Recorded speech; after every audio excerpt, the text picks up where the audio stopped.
bersama aku Ayu Rahmawati dan juga Aku Indah Taya. hanya di Items informasi ke teman-teman milenial. Pastinya di Mata Milenial Indonesia TV, matanya Indonesia.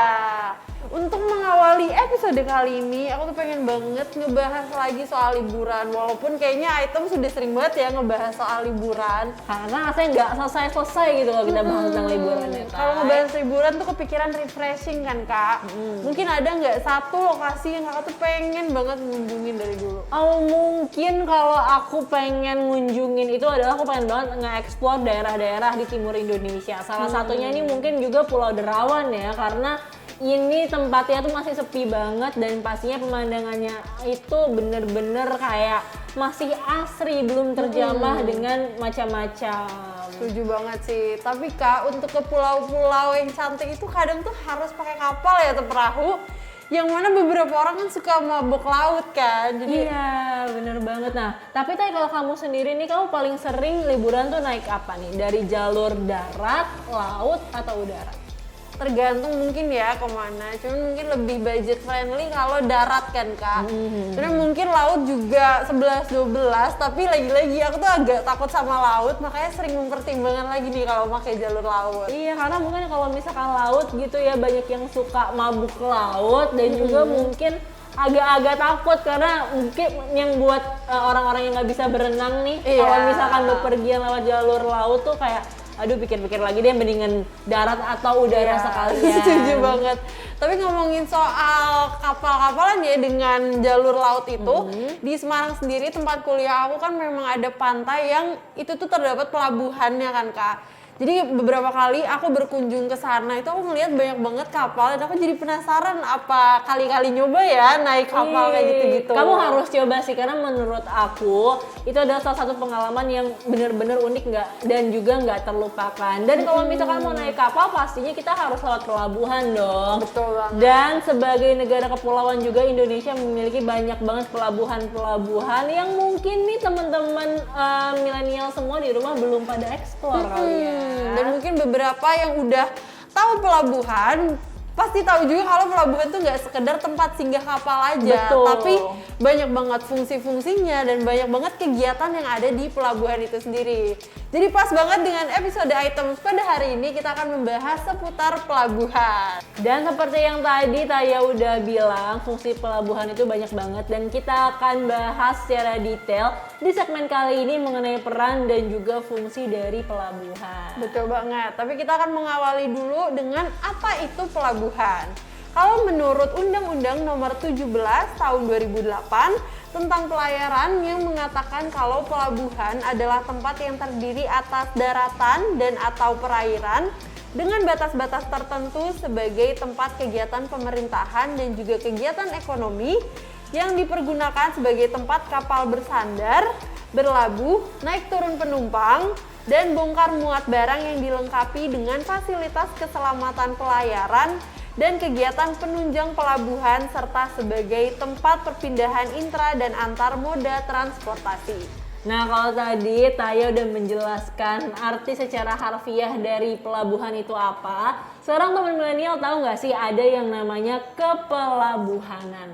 Jadi kalau kepelabuhanan ini adalah sebuah pelaksanaan fungsi dari pelabuhan itu sendiri, di mana di dalamnya ada fungsi kelancaran, kemudian ada fungsi keamanan, ketertiban arus lalu lintas kapal, kemudian penumpang atau barang, keselamatan dan keamanan pelayaran, serta menjadi tempat perpindahan intra dan antar moda transportasi yang mendorong perekonomian secara nasional.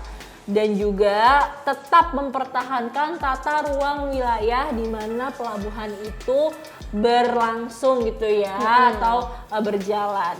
Dan jadi kalau misalkan secara gampang, apa sih bedanya pelabuhan dan kepelabuhanan?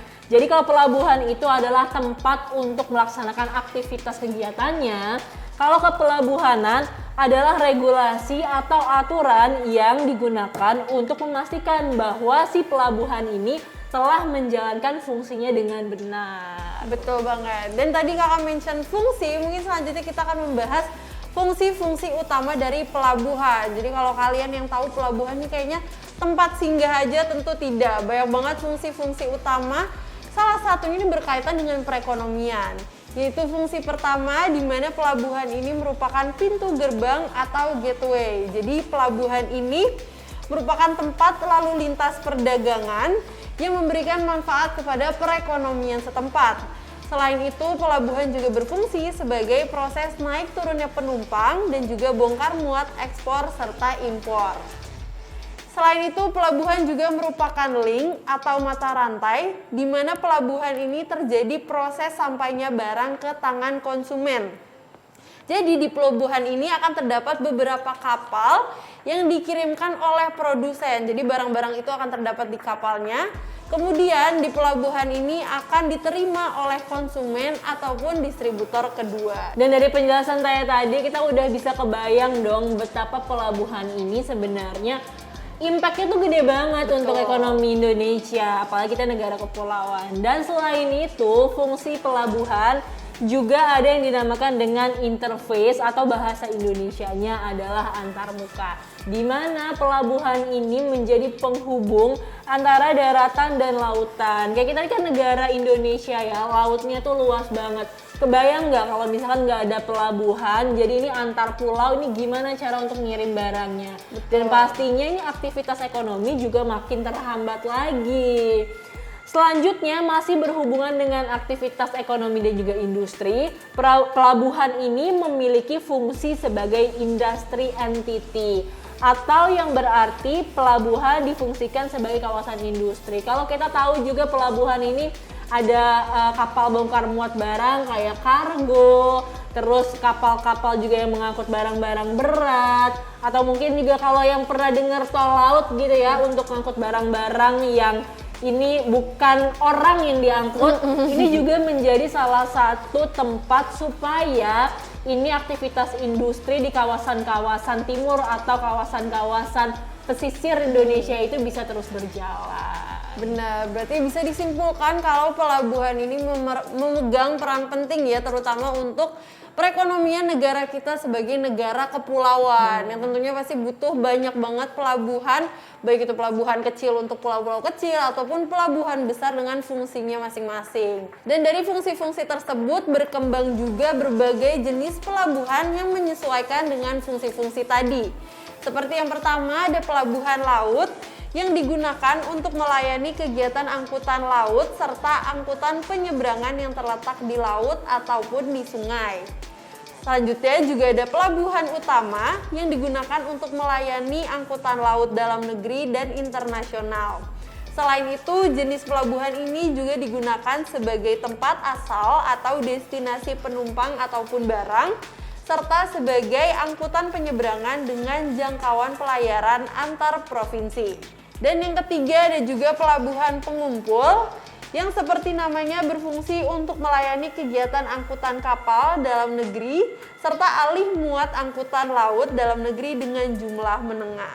Nah, kalau misalkan tadi udah ada pelabuhan utama dan pelabuhan pengumpul, ini aku akan bahas mengenai pelabuhan pengumpan. Seperti namanya, dia ini jadi pengumpan untuk pelabuhan utama dan juga pelabuhan pengumpul. Dan di sana ini merupakan sebuah tempat angkutan barang atau penumpang pelayaran dalam sebuah provinsi. Tapi lagi-lagi karena namanya pelabuhan pengumpan, jadi ini bisa dibilang nggak dalam jumlah besar gitu ya orang-orang yang bisa diangkut di sana. Karena ini hanya digunakan untuk melayani kegiatan angkutan kapal dalam negeri dan alih muat angkatan laut dalam negeri dengan jumlah yang sangat terbatas. Jadi memang bukan untuk umum. Selanjutnya kita akan bahas mengenai pelabuhan pengumpan regional. Jadi sebenarnya hampir sama kayak pelabuhan pengumpan yang tadi udah aku bahas di sebelumnya, bahwa pelabuhan ini juga melayani angkutan kapal dalam negeri dan juga alih muat angkatan laut dalam negeri dengan kapasitas yang sangat terbatas. Tapi ini didasarkan dengan regional-regional tertentu. Jadi bisa dilihat berdasarkan batas-batas wilayahnya itu di mana aja.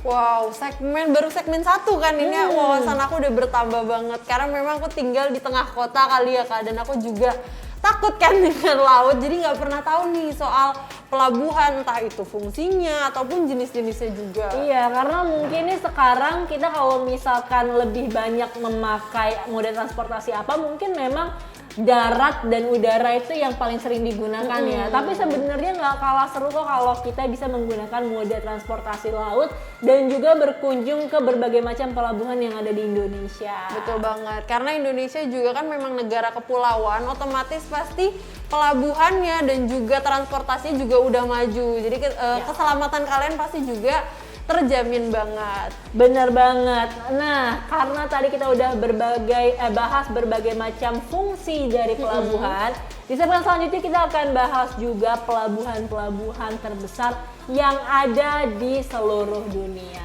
Betul banget. Dan kalau kalian penasaran, jangan kemana-mana, tetap di Items. Informasi ke teman-teman milenial.